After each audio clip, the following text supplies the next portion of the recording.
बंगाली या मुसलमान झूठ हुई। প্রথমবারের মতো বলিউড প্রজেক্টে কেন্দ্রীয় চরিত্রে অভিনয় করতে যাচ্ছেন ঢালিউডের জনপ্রিয় অভিনেতা আরিফিন শুভ।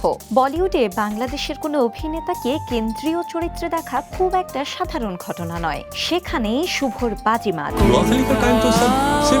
সনি লিভের নতুন ওয়েব সিরিজ জ্যাজ সিটিতে লিড রোলে দেখা যাবে ঢাকার এই চিত্রনায়ককে। মঙ্গলবার সনি লিভ সিরিজটির টিজার প্রকাশের মাধ্যমে আনুষ্ঠানিক ঘোষণা দেয়। টিজারে স্পষ্ট পুরো গল্পের কেন্দ্রবিন্দুতে রয়েছেন আরিফিন শুভ। তিনি অভিনয় করেছেন জিমি রয় নামের একটি চরিত্রে, যার চারপাশেই সিরিজের মূল কাহিনী।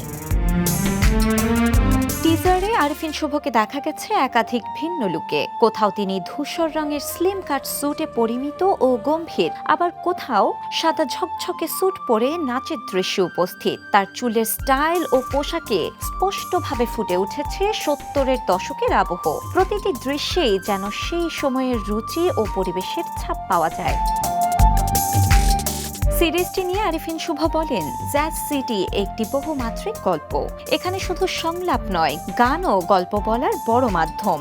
অনেক অনুভূতি সংলাপের বাইরে গান ও নীরবতার মধ্য দিয়ে প্রকাশ পায়। দর্শকরা পুরো সিরিজে এটি অনুভব করতে পারবেন। টিজার থেকে বোঝা যায় জ্যাজ সিটি নির্মিত হয়েছে বাংলাদেশের মুক্তিযুদ্ধ ও 70-এর দশকের পটভূমিতে। সেই সময়ের সামাজিক ও রাজনৈতিক বাস্তবতা, মানুষের সংগ্রাম এবং পরিবর্তনের গল্প উঠে এসেছে এই সিরিজে। প্রতিটি দৃশ্যই যেন দর্শককে সেই সময়ে ফিরিয়ে নিয়ে যাবে। জানা গেছে সিরিজটিতে আরিফিন শুভ অভিনয় করেছেন 4টি ভাষায়, হিন্দি, উর্দু, ইংরেজি ও বাংলায়, যা তার জন্য একটি নতুন ও চ্যালেঞ্জিং অভিজ্ঞতা। 2026 সালের 6 ফেব্রুয়ারি মুক্তি পাবে jazz city. Shila Islam, the news.